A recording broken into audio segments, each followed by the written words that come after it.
नमस्कार दोस्तों, हाल ही में महाराष्ट्र के डोंबिवली इलाके में एक चौंकाने वाली घटना सामने आई, जिसने राज्य में भाषा की राजनीति को लेकर बहस को फिर से जगह दिया है। दो महिलाएं, जिनमें से एक अपनी 9 महीने की बच्ची को गोद में लिए हुई थी, स्कूटर पर एक आवासीय परिसर में प्रवेश कर रही थी। रास्ता रोकने पर उन्होंने सामने खड़े एक युवक को अंग्रेजी में एक्सक्यूज मी कहा। इस पर वह युवक भड़क गया और मराठी में बोलने की जिद करने लगा। देखते ही देखते युवक और उसके परिवार के कुछ लोगों ने दोनों महिलाओं पर हमला कर दिया। यह पूरी घटना वहां लगे सीसीटीवी कैमरे में कैद हो गई और सोशल मीडिया पर वायरल हो गई। पुलिस ने इस मामले की जांच शुरू कर दी, लेकिन अब तक कोई एफआईआर दर्ज नहीं हुई। पुलिस अधिकारियों का कहना है कि यह घटना आपसी विवाद का नतीजा हो सकती है, मगर वीडियो में साफ दिखाई दे रहा है कि भाषा को लेकर ही मामला हुआ है। यह घटना ऐसे समय में हुई है जब महाराष्ट्र में मराठी भाषा को लेकर माहौल पहले से ही संवेदनशील है। हाल ही में महाराष्ट्र नव निर्माण सेना ने बैंकों और संस्थानों में मराठी भाषा को इस्तेमाल को अनिवार्य करने के लिए एक अभियान चलाया था। इस दौरान कुछ कर्मचारियों को धमकाने की घटना भी सामने आई थी, जिसके बाद राज ठाकरे ने अपने कार्यकर्ताओं को अभियान रोकने का आदेश दिया। इस डोंबिवली वाली घटना ने भाषाई भेदभाव पर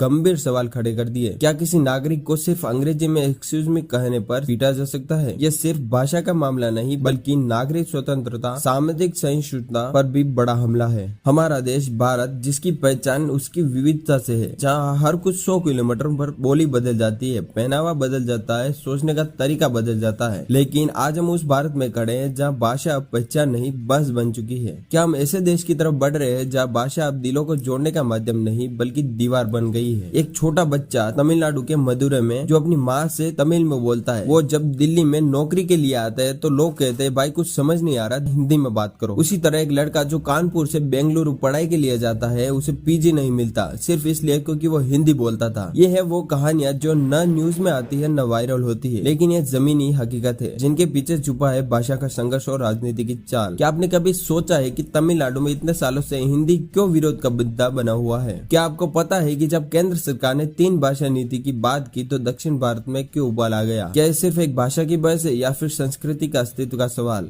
आज हम इस वीडियो में बात करेंगे उस अंधे की खाई जो उत्तर और दक्षिण भारत के बीच बनती जा रही है भाषा के नाम पर। हम जानेंगे वो इतिहास जब छात्रों ने जान दे दी थी सिर्फ इसलिए कि वो तमिल को बचाना चाहते थे। हम खोलेंगे वो पॉलिटिकल खेल जिसमें भाषा को वोट बैंक में बदल दिया गया, और हम पूछेंगे वो सवाल जो अक्सर दबा दिए जाते हैं। क्या हिंदी वाकई में राष्ट्रीय भाषा है या फिर सिर्फ एक झूठ का गौरव है जिसे दूसरों पर थोपा जा रहा है? ये वीडियो कोई लड़ाई नहीं छेड़ता, ये बस वो आईना दिखाता है जिसे देखने की आदत हम भूल चुके हैं। क्योंकि जब एक देश अपनी ही भाषा से डरने लगे तो समझो असली खतरा वही से शुरू होता है। तो जुड़े रहिए, क्योंकि आज हम भाषा से परे जाकर भारत की आत्मा को समझने की कोशिश करेंगे।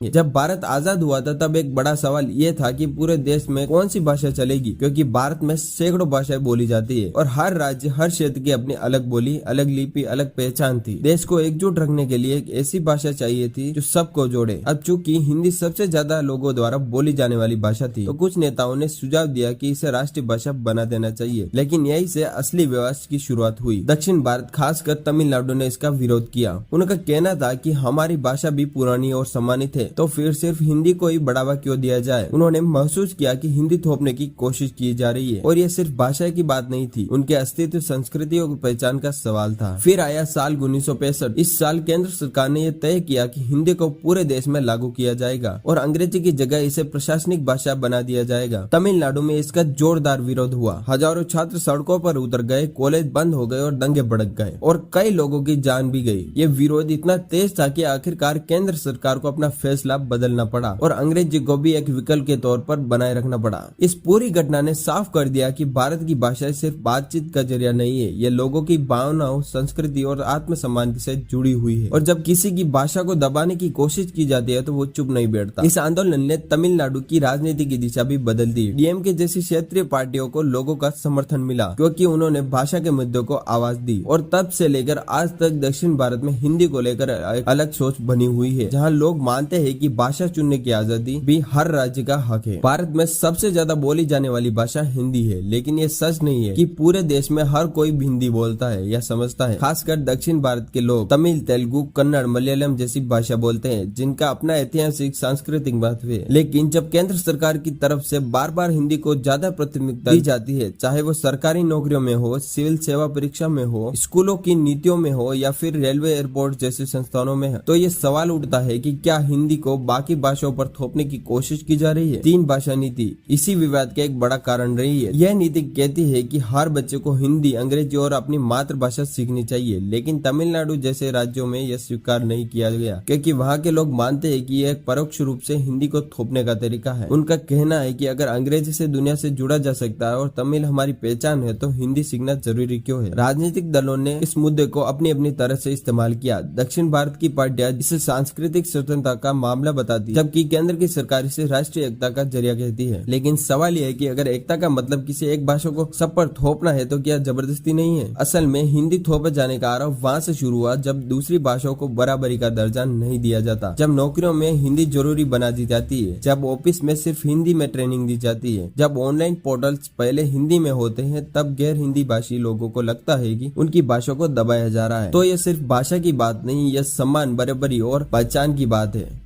अनामिका एक होशियार लड़की थी। तमिलनाडु के एक छोटे से गांव से पढ़ाई करके चेन्नई आई। उसने अपने कंप्यूटर साइंस में टॉप किया, लेकिन जब उसे बेंगलुरु की एक बड़ी आईटी कंपनी में नौकरी मिली तो उसकी खुशी ज्यादा दिन तक टिक नहीं सकी। ट्रेनिंग के दौरान सारा कंटेंट हिंदी में था। अनामिका को सिर्फ तमिल और अंग्रेजी आती थी। वह समझ नहीं पाई कि उसे जॉब में बने रहने के लिए अब हिंदी भी सीखनी पड़ेगी। उसने जब एचआर से कहा कि मुझे हिंदी नहीं आती, तो जवाब मिला, अगर कंपनी में काम करना है तो हिंदी सीखनी पड़ेगी, वरना दिल्ली और लखनऊ के लड़के तो पहले से तैयार है। इस एक लाइन ने अनामिका को अंदर से तोड़ दिया। उसका आत्मविश्वास हिल गया और कुछ ही महीनों में उसे नौकरी छोड़नी पड़ी। ये सिर्फ अनामिका की कहानी नहीं है, बल्कि हर उस युवा की है जो सिर्फ इसलिए पीछे धकेल दिया जाता है क्योंकि वह हिंदी भाषी नहीं है। एक और रियल केस उत्तर भारत से आए 3 दोस्तों की है जो नौकरी के लिए बेंगलुरु पहुंचे। जब उन्होंने एक पीजी ढूंढना चाहा तो मकान मालिक ने साफ कह दिया कि नॉर्थ इंडियंस नॉट अलाउड। वजह ये लोग हिंदी में बात करते, लोकल कल्चर को नहीं समझते। उन लड़कों ने समझौता किया, लोकल भाषा सीखने की कोशिश की, लेकिन हर जगह उन पर बाहरी होने का ठप्पा लगाया गया। उन्हें दुकानों, ऑटो ड्राइवर्स, लोकल ऑफिसों में ट्रीट किया गया जैसे वो इस देश के नहीं है, सिर्फ इसलिए क्योंकि उनकी जुबान अलग थी। इससे साफ होता है कि ये समस्या सिर्फ एक तरफा नहीं है, ये दोनों दिशाओं से है। भाषा के नाम पर बंटवारा कहीं भी किसी को भी छोटा महसूस करवा सकता है। 1965 में तमिलनाडु में जब हिंदी को सरकारी कामकाज की एकमात्र भाषा बनाने की कोशिश की गई तो पूरे राज्य में प्रदर्शन शुरू हो गए। छात्रों ने सड़कों पर उतरकर सरकार के फैसले का विरोध किया। उस आंदोलन में लगभग 70 से ज्यादा छात्रों की जान चली गई। एक लड़का जिसका नाम था राजकुमार, उसने आत्मदाह कर लिया। उसकी आखिरी चिट्ठी में लिखा था, अगर मेरी जान से हमारी भाषा बचेगी तो मैं खुद को सौभाग्यशाली मानूंगा। जब भी किसी देश में भाषा, धर्म, जाति या क्षेत्र का मुद्दा बड़ा बन जाए तो समझ लीजिए वहाँ राजनीति की एंट्री हो चुकी है।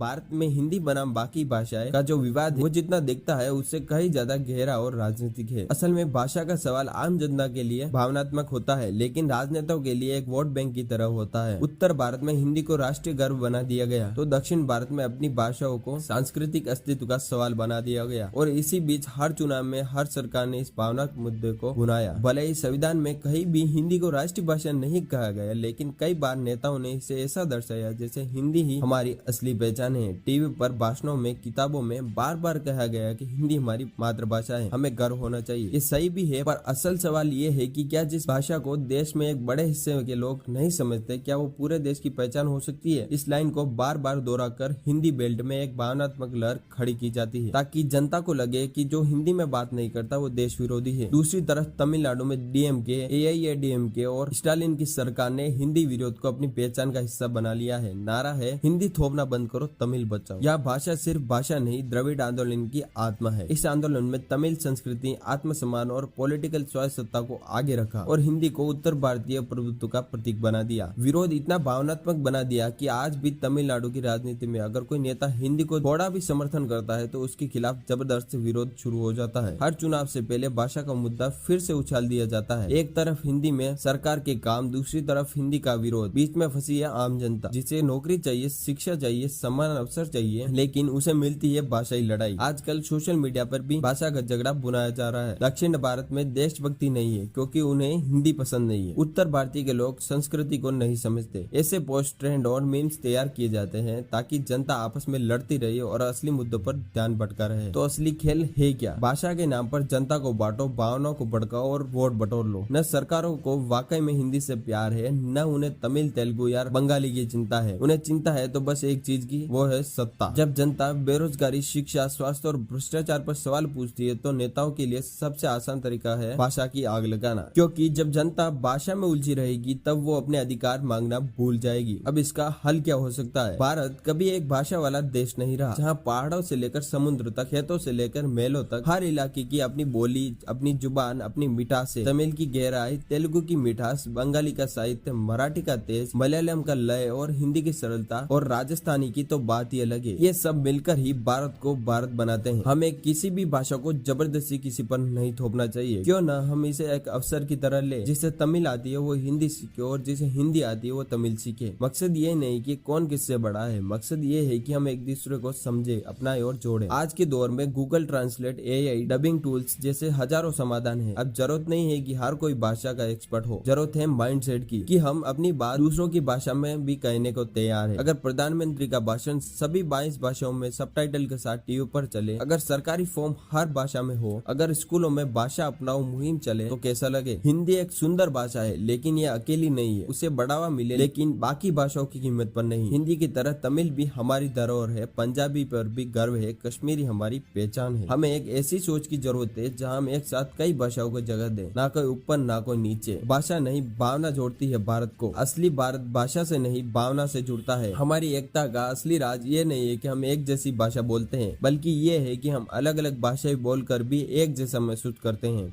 यही है एक भारत अनेक भाषा, यही है हमारा असली लोकतंत्र। अगर भाषा हमें बांटने लगे तो हम किस बात के भारतीय हैं? क्या हमारी एकता इतनी कमजोर हुई कि वह कुछ शब्दों से हिल जाए? अगर आप भी मानते हैं कि हर भाषा का सम्मान होना चाहिए, अगर आप चाहते हैं कि भारत की विविधता हमारी ताकत बने, कमजोरी नहीं, तो इस वीडियो को सिर्फ देखिए मत, इसे आवाज बनाइए, शेयर कीजिए ताकि ये संदेश हर कोने तक पहुँचे। बिहार से लेकर बेंगलुरु तक, बम्बई से लेकर मणिपुर तक। कमेंट करके बताइए आपकी मातृभाषा क्या है और क्या आपने कभी किसी और भाषा को अपनाया है? क्या कभी भाषा के नाम पर आपसे भेदभाव हुआ है? मैं हर कमेंट पढ़ता हूँ और आपकी कहानियाँ भारत की असली कहानी है। चैनल को सब्सक्राइब करना मत भूलिए, क्योंकि यहाँ सिर्फ हम बात नहीं करते, सवाल उठाते हैं और जवाब ढूंढते हैं। मिलते हैं अगले वीडियो में एक और अनसुने मुद्दे के साथ। तब तक के लिए याद रखिए, भाषा बदल सकती है पर दिल एक ही रहता है, हिंदुस्तानी। जय हिंद, जय भारत, जय राजस्थान।